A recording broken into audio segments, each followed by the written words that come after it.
beautiful. Yeah, I love the color of the fountain.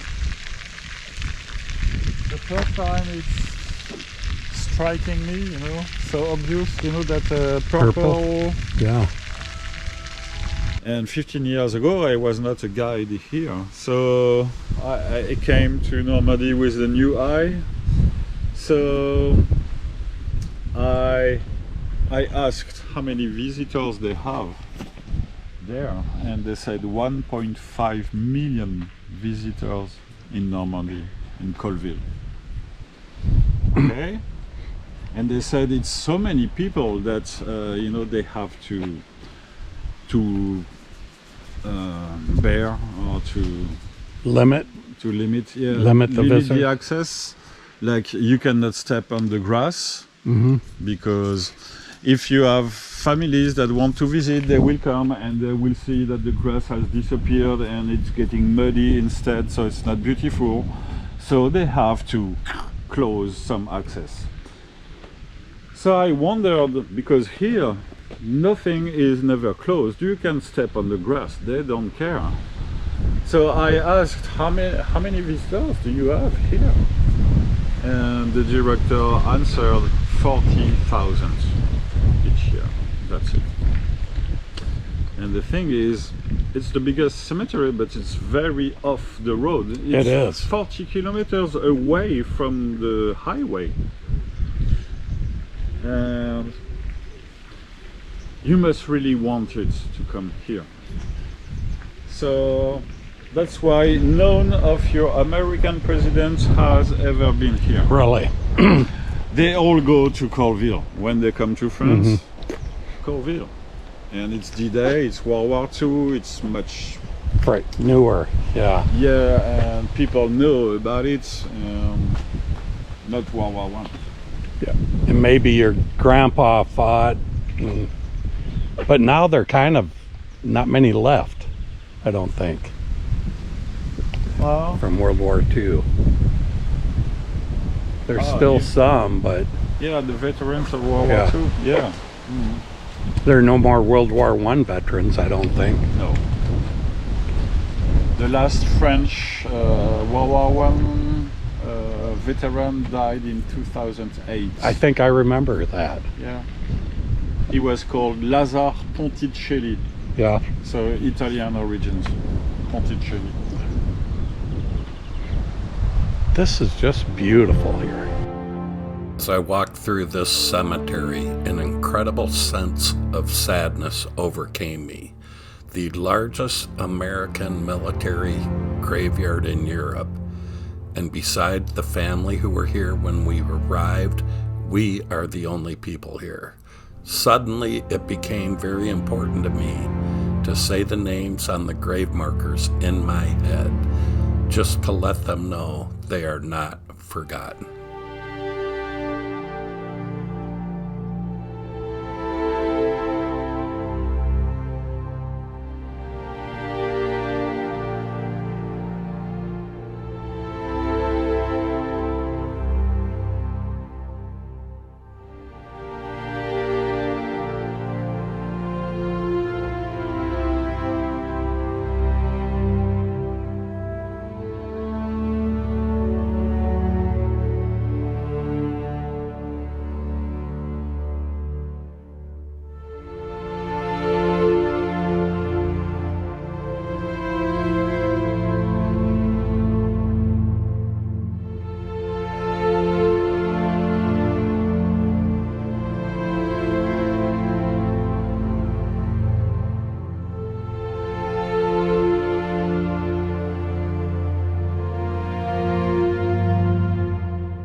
I wonder how many Medal of Honor winners are here.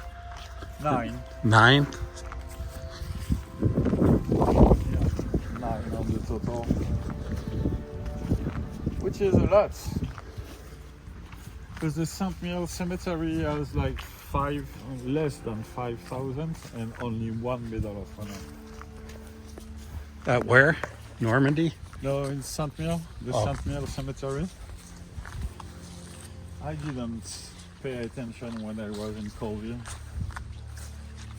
How many Medal of Honor they have.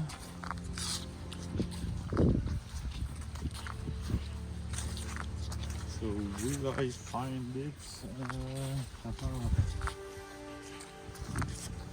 Does it have a special marking? Oh yes. Yes, normally you see it from far. That's why I think I remember it's in this area.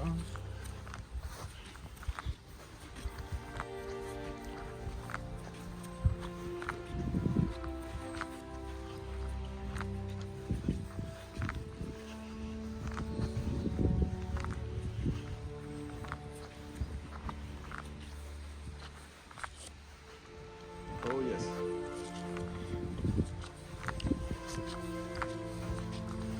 Is it the one with the gold? Yeah. You see it's written in golden letters. All these guys died in October, September. Well, you December. You say that and look. Yeah, I know. January 1919. Huh. So we don't know. Maybe I guess the director knows. Either he died of his wounds, or he died of Spanish flu. That was one of my first visits when it was near Bellowwood.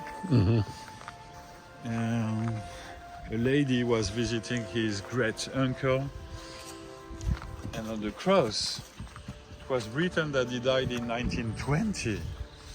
Really? Maybe he wanted to be buried with his friends. Maybe.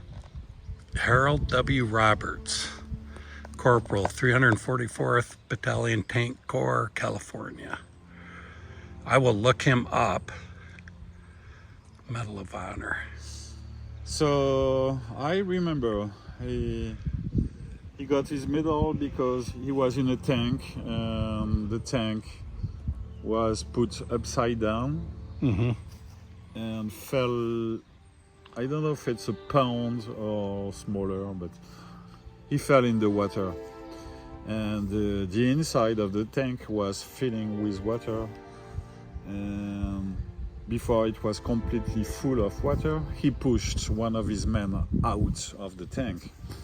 And doing this, he didn't have time to save himself. Wow.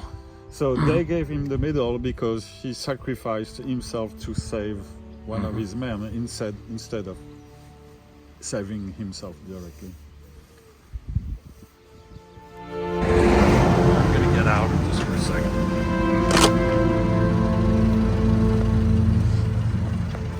It's just at the American Cemetery. This is the German cemetery. And look at the difference.